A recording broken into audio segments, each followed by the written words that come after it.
Hey everybody! For this Context Clues re-release, we're starting on part 2 of our Satanic Panic series. If you want to start with part 1, more demonic power to you, but it's not necessary. Okay, so check it. Before starting our upcoming 2-part series on alien abductions, I had no idea how much it was going to relate to the satanic ritual abuse panic that ran from the 1970s all the way through the 1990s. I didn't know that the majority of people who were abducted by aliens only remembered details of the event while under hypnosis in repressed memory therapy. They're similar enough that we're calling these stories Satanic Ritual Abuse in Space. By the 1990s, tens of thousands of Americans said that they could remember seeing a mysterious light and then being pinned in place by an unseen force, with humanoid creatures of some kind lurking in the shadows. People then recalled fantastical stories of teleporting through walls, floating into the sky, only to find themselves surrounded by aliens in bright medical rooms, being poked and prodded, and yes, probed. Or so they remembered once they found the right hypnotherapist who was ready and willing to open their mind to new possibilities. Repressed memory hypnotherapy was said to be a path to healing unexplained emotional, mental, and physical issues that Sigmund Freud believed to be due to forgotten childhood trauma. It was believed then that the brain blocked out our most frightening memories from the conscious mind in order to protect us from the trauma, and that the way to heal was to remember the event and then process it consciously. This practice often led to the patient wailing and shaking as they recounted detail after torturous detail for the first time. At the extreme end of the spectrum, even recounting all kinds of outrageously gruesome and sensationally loathsome satanic crimes that were once committed against them. They started to remember as well alien abductions that were perhaps not even blocked consciously by the brain, but actually by the aliens themselves. Whatever had actually happened, paranormal or not, these people did seem deeply traumatized, referred to by ufologists as victims in the category of rape survivors or veterans of war. And the abductee movement went as far as to offer widespread support groups for those struggling with symptoms of alien trauma. In this episode and in our upcoming series, we'll see how the diverse backgrounds of different unconventional therapists can manifest in the memories recovered by the patient with the guiding hand of that therapist. And we'll see how incredibly easy it is for any one of us to remember in detail something that never actually happened, and to also remember impossible monsters that were never actually physically there. At least I don't think. These are the same kind of monsters that appear in different forms all over the world and all throughout time, the ones that come for us at night. Monsters that some scientists believe can be universally explained by a simple sleep disorder. We'll see. Because don't worry, as you know, I'm no cold debunker. I'm a flexible skeptic in a mysterious world, and I'm ready to act like it, while still trying to get to the bottom of these wild, uniquely American narratives. So make sure you join us for part 1 of alien abductions next week. And now, please enjoy seems like the wrong word, but please experience part 2 of our Satanic Panic series, all about satanic ritual abuse. That's right after this. You want to know what's a real conspiracy theory? That free trials renew without your consent. It's an actual business scam out to get you. So don't let greedy corporations pocket your money. Download Truebill and take control of your subscriptions. Truebill is the new app that helps you identify and stop paying for subscriptions that you don't need, want, or in most cases, simply forgot about. That's how they get you. On average, people save about $720 a year with Truebill. As you may have noticed, companies make subscriptions very hard to cancel, but Truebill makes it incredibly simple. You just link your accounts and Truebill will cancel your unwanted subscriptions in one tap. When I started using Truebill, I was shocked and kind of embarrassed by how many subscriptions I'd actually forgot about, and right away they started saving me money, and I fell in love. So don't fall for subscription scams. Start canceling today at truebill.com/AmericanHysteria. Go right now. That's truebill.com/AmericanHysteria. It could save you thousands a year. truebill.com/AmericanHysteria. More after this. If you haven't heard about Anchor, it's the easiest way to make a podcast. Let me explain. It's free. There's creation tools that allow you to record and edit your podcast right from your phone or your computer.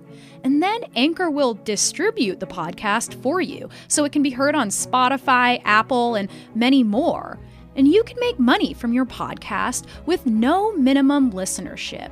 It's everything you need to make a podcast in one place. And trust me, Anchor has been working so well for our show that I want to recommend it to everybody. So download the free Anchor app or go to anchor.fm to get started now. That's anchor.fm, or find the free Anchor app and get started with your own podcast today. Please be aware that this episode talks about child sexual abuse.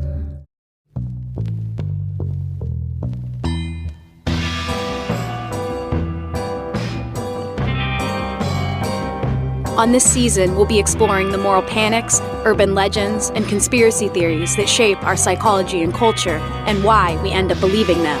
I'm your host, Chelsea Weber-Smith, and this is American Hysteria. The children were made to chew pieces of these children's hearts. We dig up the caskets from the graveyards, and our children were made to lay in the remains of whatever was in the casket. Everything is attempted to be destroyed and killed. In that child and in society, everything is goodness. Almighty Satan, destroy those who love God.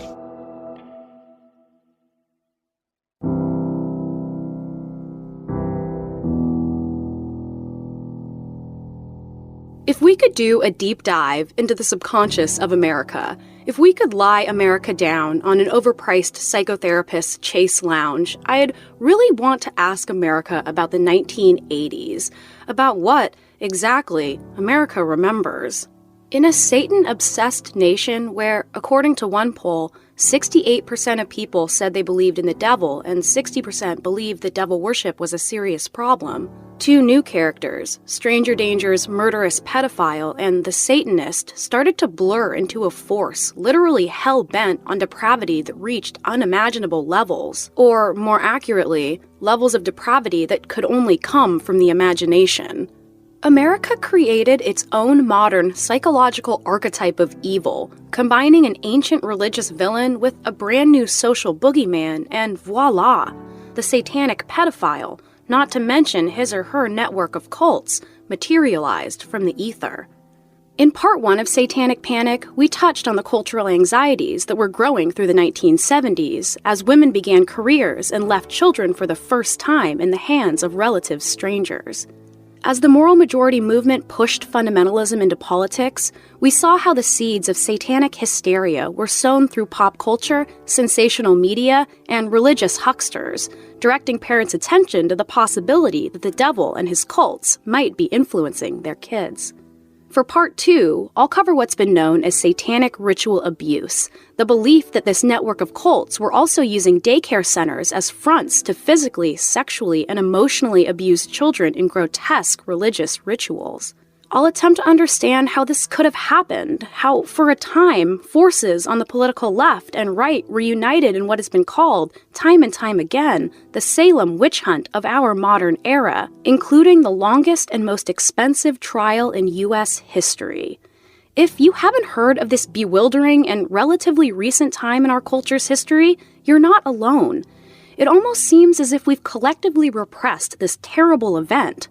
But now, as these stories start to return in new forms, it's time to lie America down on that couch. It's time to close our eyes and remember. Only about 90 years ago, as the Great Depression hit in America, did the world of children transform into anything resembling what it is today. Child labor laws passed nationwide as desperate adults became unwilling to give away scarce jobs to 10-year-olds.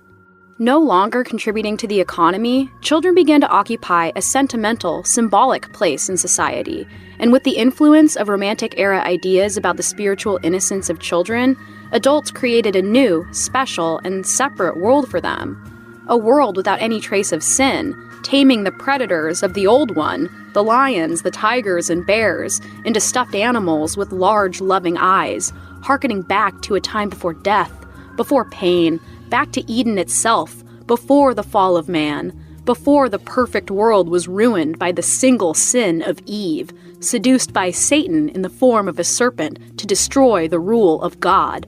But come the 1970s, many mothers for the first time were rejecting that biblical origin story for good, leaving their roles as homemakers to start careers, some by choice and some out of a new economic necessity, and the massive turning over of children to daycare centers, as well as the new, more powerful position of women in society, caused our culture to simmer with an underlying anxiety. As Nixon vetoed a federal daycare bill designed to aid working mothers and alleviate the strain on the welfare system, the need for childcare only continued to grow, and private daycare centers opened all over the country. Bolstered by the stories of the milk carton kids who'd been kidnapped by murderous pedophiles, a new, even more terrifying supervillain started to form in the fires of pop fundamentalism, one who would desecrate children's Eden of innocence profoundly and terrify them into silence by sacrificing those most beloved animals right in front of their eyes. Because just like adults once wrote Children of Paradise, in the 1980s, they would also write them a hell. The local fundamentalist church held an extraordinary service. There's been a lot of questions about, are there any witchcraft, occultism, Satan worshipers in the area? And the answer is obviously yes. The preacher asked his flock to protect themselves with their faith, but some chose a more down-to-earth method. Brother Blunt, I believe in the Lord, and I believe in you, but I'm still going to carry my gun because I'm scared. The work most often credited with sparking the satanic ritual abuse panic is another one of those evangelical hoax memoirs, much like Mike Warnke's The Satan Seller that we talked about in Part 1.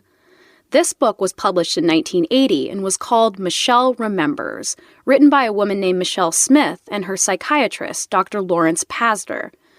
This book. How can I even describe this book? Michelle Remembers is like a Pentecostal fever dream made into an especially lurid Lifetime movie.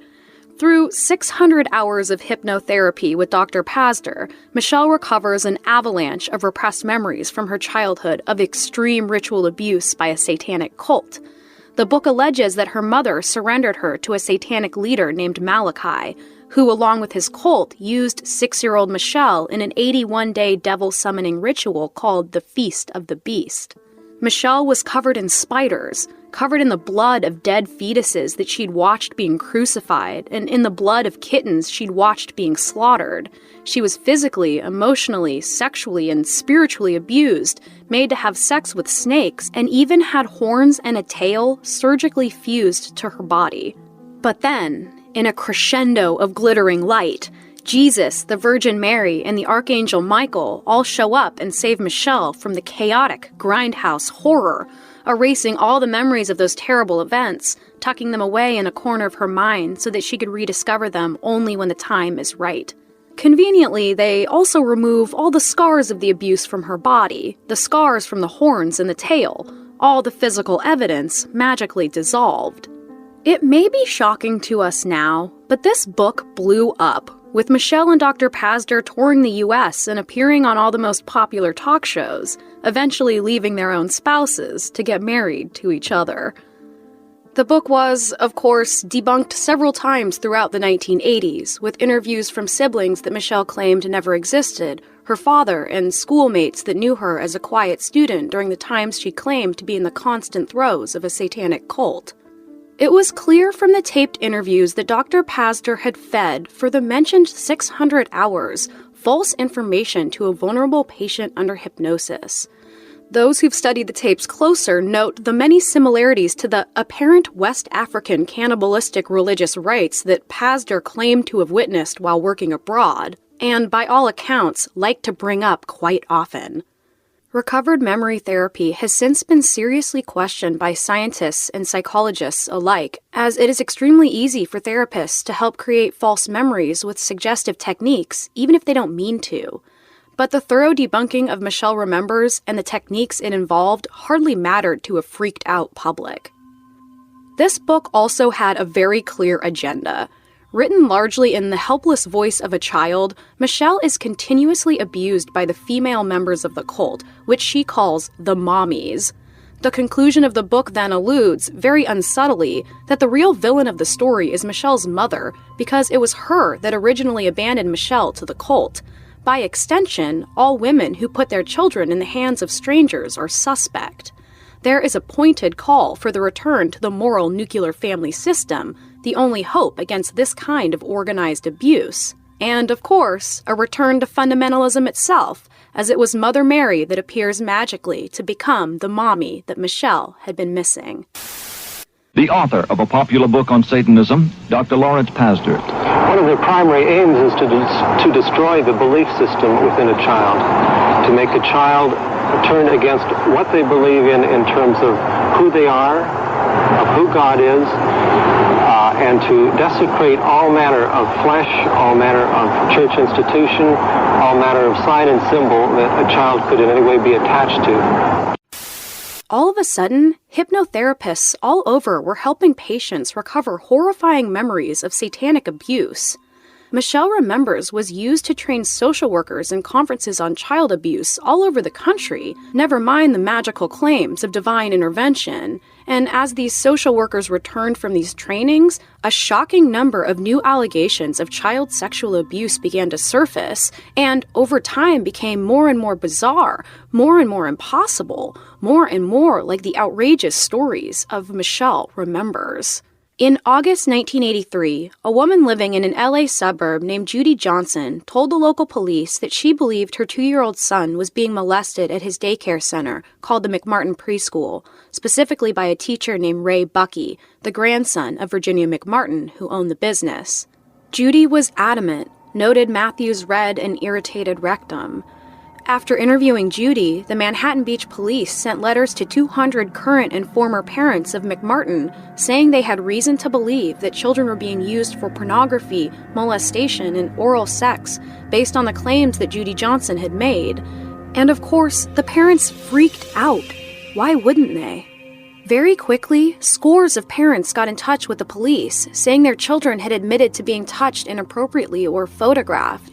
The police began speaking with these children, but had no special training in the handling of such a delicate situation, so they referred families to a place called the Children's Institute, where licensed social worker and psychotherapist Kee McFarlane began interviewing the children with her personal therapy invention, anatomically correct dolls, complete with sexual organs. You know the ones where someone says, "Show us on the doll where he touched you." Kee McFarlane told investigators that the kids had accused not only Ray Bucky, but also his mother, 66-year-old Peggy Bucky, and his grandmother, Virginia, who was in her 80s at the time. They were all charged with sexual crimes against children based on these interviews, along with 4 other teachers from the daycare. Children's genitals were inspected by doctors who claimed to be able to spot tiny signs of molestation, and this was used as physical evidence during trial. But it wasn't just McMartin. Throughout the decade, ritual abuse cases were raging in Texas, New York, Massachusetts, New Jersey, Washington State, Florida, and North Carolina, among other places. And soon, the accusations took a turn into the extreme, into the bizarre, as Dr. Pazder and Michelle Smith were hired to spend time with the children and parents of McMartin. Kids had started remembering rituals, black masses, dead animals, and baby blood, just like Michelle had once remembered. Here's a list of just a few of the allegations made from all over the country, often during official testimony at trial. Babies, dogs, and cats were drowned and dismembered and boiled and eaten. Children were forced to eat feces, drink urine, and defecate on the Bible, and then forced to lie naked in the shape of a pentagram. They were forced to sit in a kiddie pool full of baby-eating sharks. Tiger kittens were sacrificed in cemeteries. Giraffes and elephants were cut open. A horse was slaughtered in the middle of a playroom. A parrot was trained to peck at children's genitals. Someone cut the arm off a gorilla at a local zoo. Workers dressed as pumpkins shot children in the arms and legs with bullets. Kids were forced to carry around the bones of exhumed corpses, and passers-by were dismembered with a chainsaw. Teachers flew through the air in witch capes. Children were flushed down toilets into secret underground tunnels. They were flown around in hot air balloons to secret locations and sold to politicians, or flown in airplanes to Mexico and abused by Mexican soldiers. At one point during the McMartin trial, Chuck Norris was identified as one of the abusers, circled in red crayon by a little boy for the entire jury to see. Jimmy talks about having a gun held to his head, about being shown a skeleton, about having to touch the skeleton. He has drawn pictures of a child being sacrificed. He's talked about animal sacrifices. He's disclosed molestation. When the children started talking, they started talking about robes and candles.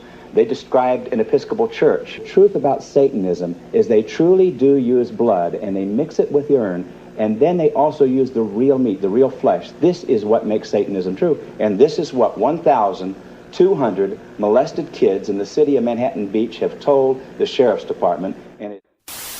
The lines between entirely different professions, between religion and science, were all blurring together. Christian psychotherapy and exorcism were recommended by clinical therapists to their patients. Cops were playing the role of child psychologists. Social workers were becoming criminal investigators. A poll of California social workers found that 45% believed in a national conspiracy or network of multi-generational perpetrators where babies, children, and adults are sexually assaulted, physically mutilated, or killed. For activists in the rising victims' rights movement, the most important cultural shift that needed to happen was for victims of sexual assault to be believed, and for justice to be brought against their abusers. But the dominant culture, and especially those in the moral majority, weren't interested in the more credible accusations of women. So when these fundamentalist groups started to believe children who had claimed sexual abuse, it felt like a victory. This is where we start to see a strange allegiance form. But there was a serious problem. Only those abuses that fit into a fundamentalist narrative, with the abusers being satanic cult members in daycare centers, and the victims, helpless children who'd been abandoned by their newly working mothers, were taken as real. Victims' rights advocates had long fought to expose the silent problems in the nuclear family dynamic, to face the fact that the majority of sexual crimes against children are committed by male family members, often fathers. But trashing the reps of the dignified spiritual leaders of that nuclear household wouldn't have fit into their pro-family stance. Satanic child abusers, however, also called for an increase in the influence of fundamentalism in politics, as the evil transcended what could be stopped with just an earthly criminal justice system. And so, in one of the most bizarre partnerships ever formed, feminists and fundamentalists cheered the maxim, "We believe the children." And no matter what the children said, they were believed. As the media and tabloid talk shows latched onto the growing numbers of stories with iron jaws, with Oprah and Geraldo running specials on satanic ritual abuse with record numbers of viewers, with guests like Mike Warnke and Dr. Pazder and Michelle Smith as their alleged experts, as well as glassy-eyed guests who'd allegedly been raised in brutal satanic cults but had just remembered it. A legal task force was formed, and Dr. Pazder was spending, by his own account, a third of his time teaching law enforcement about satanic ritual abuse. Police in various small towns began digging up abandoned lots, looking for the supposed corpses of hundreds of infant sacrifices. Children had started telling stories of women impregnated in factory form just to give birth to infants that were immediately slaughtered as sacrifices and thrown into a mass grave. The Law Enforcement Task Force's Guide to Satanic Ritual Abuse reads as follows. It's gross, and I'm sorry I'm even reading it, but it feels important to know the official story that was being told and also being used to train police. Sexual orgies among cult members always involve the balance of pleasure with pain to serve Satan. Rituals involving the insertion of eyeballs into the vagina or rectum symbolize that demons are inside the child, always watching. Male and female children and adults are married to Satan, who is considered bisexual at various ages. Staged birthing of bad babies, dead snakes, rats, and objects are seemingly pulled from between the legs of small girls who are told they are giving birth to bad, rotten things. As the pre-trial began to grow more and more lurid, with kids making more and more sensational accusations of satanic rituals, the prosecution struggled to adjust to an extremely expensive and public trial that was spinning out of their control. And so, after 3 years, they decided to only try Ray and his mother Peggy. In order to deal with the wilder claims, the DA told the jury that Ray had staged the more bizarre situations for just this very reason, to undermine the future testimony of the children. The prosecution said, in an act of pretty incredible forethought, that Ray had beat a horse to death in the classroom and successfully hid all evidence of it just so that kids would later tell the story and be disbelieved. Toward the end of the trial, the jury finally got to see those tapes of Key McFarlane interviewing the children. A TV was rolled into the court, a VHS tape pushed into its VCR. In each video clip, Key McFarlane appeared with a different child, the array of anatomically correct dolls and toys in front of them. She begins by asking questions while pulling the clothes off the dolls, showing the kids their private parts. She's gentle at first, as all the children deny being touched or having their picture taken, as they distractedly play with the toys, barely paying attention to Key's questions. But she's working off the correct assumption that sometimes kids are threatened to keep abuse secret. She then invites children to talk with her in the voices of different dolls and toys, making it clear that this is a game of imagination. Then her questions become a little more leading, as she starts to provide these lurid details herself, trying to get children to agree that these things happened. As they still deny it, she becomes, well, coercive. She tells them she already knows that these things happened, that all the other kids had said so, and that she knows that this kid is involved. She makes it clear the answers that she wants and the answers that she doesn't want. The disdain in her voice obvious as the children continue to say that nothing happened. Then she begins bordering on outright abusive. She tells kids to show their anger by slamming the doll's head on the counter, showing them how in a shocking display of force. The children that will not admit to the abuse are called stupid, dummies, said to have bad memories, or be lying, all through the sweet put-on voices of various toys. Those that finally did agree to what Key was saying, agreed to being abused, were praised brightly and rewarded by Key and their parents alike, who showered them with attention, believing that the very worst had happened. And so, the kids did what the adults had made clear they wanted. They lied, and then they kept lying. It seemed that the wilder the story got, the more praise and attention they were given. Not only that, they got to go home. The facts of the case also began to tell a different story. In every single trial, not a shred of true physical evidence, not a drop of blood or bodily fluids, not a single pornographic photograph was ever found. Many of the children accusing Ray of abuse had not even attended the school at the same time that he worked there. Toward the end of the trial, Judy Johnson, the original accuser in the McMartin case, was found dead in her home from alcohol poisoning, and it was revealed that she, to the knowledge of the prosecution, was a diagnosed and unmedicated paranoid schizophrenic who had told law enforcement stranger and stranger stories of satanic abuse and pedophile networks all throughout the investigation, information that was withheld from the defense. The jury came back on January 18, 1990, and after a trial lasting 6 long years, after $15 million of taxpayer money, they found Ray and Peggy not guilty on 52 counts, and they were deadlocked on the other 13. They were free to go, bankrupt by legal fees, free to pass through the screaming parents, the children, some now grown into teenagers, and the sea of rabid reporters. Ray would be sent back to court for the remaining charges, but they would be dismissed after a 3-month trial. Key McFarland was exposed as a relative fraud, never holding the psychotherapy degrees that she had claimed. It was also revealed that she had began a romantic relationship early on with one of the biggest tabloid reporters who produced endless exclusives on the McMartin case over its 6-year run.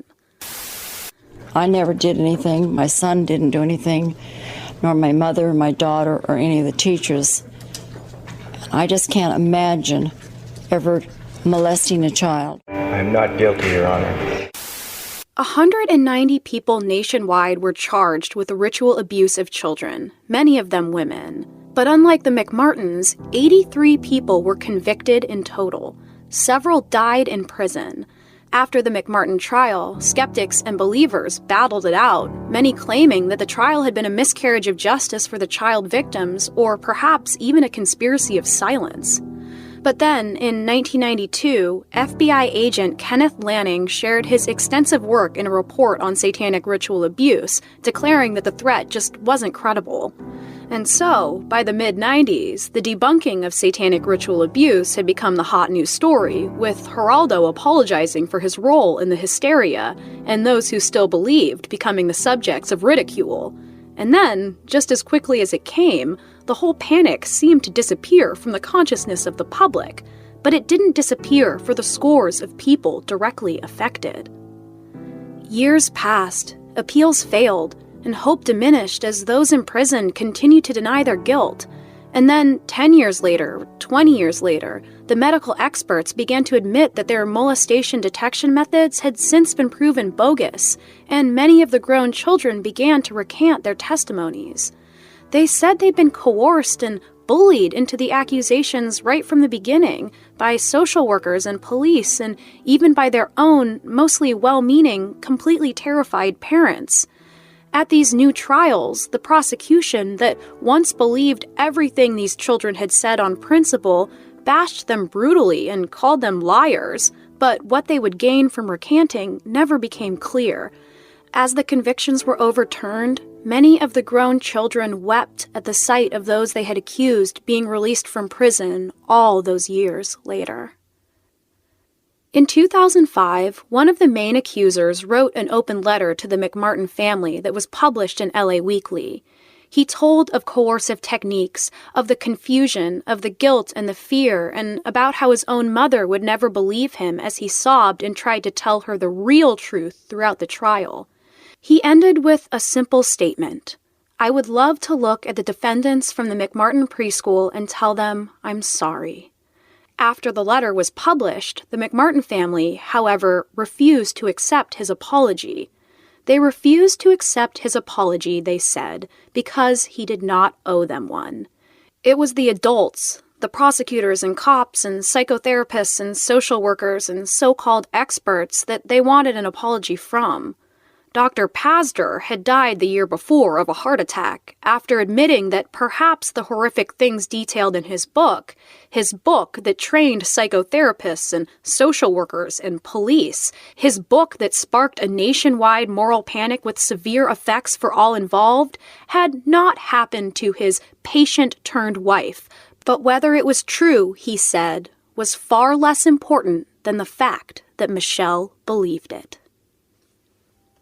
To be clear, the maxim, "we believe the children," is a good message, because it's true that kids almost never come forward with false accusations of abuse, and false accusations of sexual assault are very rare in general. Methods of interviewing possible child victims have since been completely revised by child psychologists to avoid those types of leading questions. But in the 1980s, all the focus on the confused testimonies of these coerced little kids derailed a rising victims' rights movement that was full of survivors with less sensational accusations that did not include satanic sacrifices, but often did include male members of the sacred nuclear family that the moral majority was so obsessed with venerating. The problem was not that the children were being believed, but that, since the very beginning, they were not. The kids of the Satanic Panic trials were not corrupted by pedophile Satanists. They were corrupted by the symbolic fears of anxious adults in a chaotic culture war, and whether or not any actual sexual abuse occurred to any of these kids will likely never be known because of the way the panic unfolded, because of the way everyone was swept away in the story of it all and what it meant. A perfect, terrifying metaphor for a rapidly changing country. And so, it starts to make sense why some of these satanic child sex ring themes are coming back now, as the number of women graduating from college is surpassing the number of men, in a post-Me Too world where victims of sexual assault are encouraged to share their stories and seek accountability of their abusers. A North Carolina man was arrested Sunday in Washington, D.C. after a shooting that he says was motivated by an internet conspiracy theory.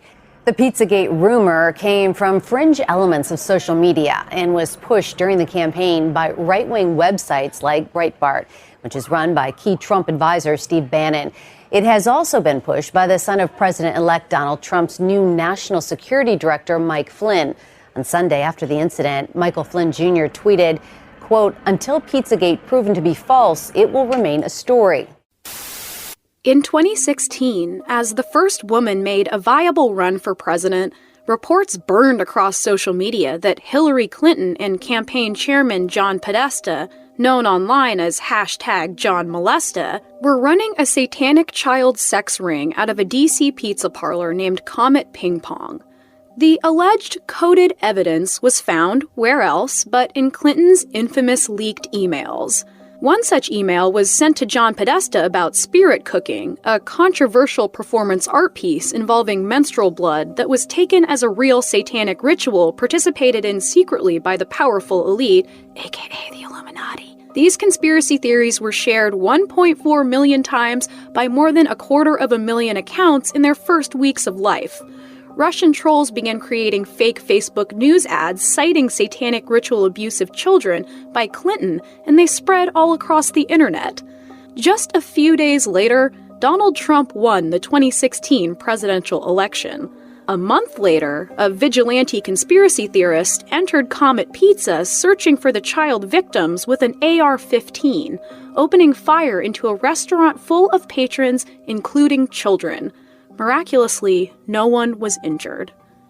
The newest rumor circulating is known as Frazzle Drip, which surprisingly is not a new drug on Riverdale. According to believers, it refers to a snuff film produced for the dark web showing Hillary Clinton and longtime aide Huma Abedin sexually assaulting and murdering an underage girl, ritualistically filleting the girl's face and then wearing it like a mask. Just like those Depression-era adults once created the innocent Eden-like world of the modern child, with its lush green gardens and crayon blue skies, with its plush predators and its uncomplicated purity, adults in the 1980s created its perfect opposite, a brutal, godless hellscape of grinding torture, featuring the slaughters of those beloved animals, of kittens and puppies, snakes slithering into their helpless bodies. While children continue to occupy that cultural symbol of ultimate innocence, it seems that Hillary Clinton is now fulfilling the same role that the daycare workers once did, a psychological symbol of the fear of the increasing power of women. Satanic ritual abuse accusations call back to a common interpretation of our most influential cultural origin story, Eve's pact with the satanic snake of original sin, and God's subsequent punishment of all women to exist only as wives and mothers, and to be subservient to men. It's a convenient story, isn't it? So many of our stories are just that, convenient. convenient to reinforce the power structures that be, or to vent our anxieties symbolically. Michelle remembers, and the concept of satanic ritual abuse are examples of these stories. It seems that every time women want for more, they become partnered with Satan, the challenger, the adversary to the social order, who's bound to slither up out of hell any time they step out of line. Next time on the show, 2016 saw a rash of phantom clown sightings rock the nation, with children and adults reporting clowns lurking, chasing, offering candy, and brandishing weapons. But it wasn't the first time. I'll take you into the uncanny valley and into the world of true crime to explore why the clown has become the monster that it is today. American Hysteria is written, produced, and hosted by me, Chelsea Weber-Smith, assistant produced by Derek Smith, and produced and edited by Clear Como Studios. Please leave us a review and follow us on social media. You can find those links in the show notes. Have a great week.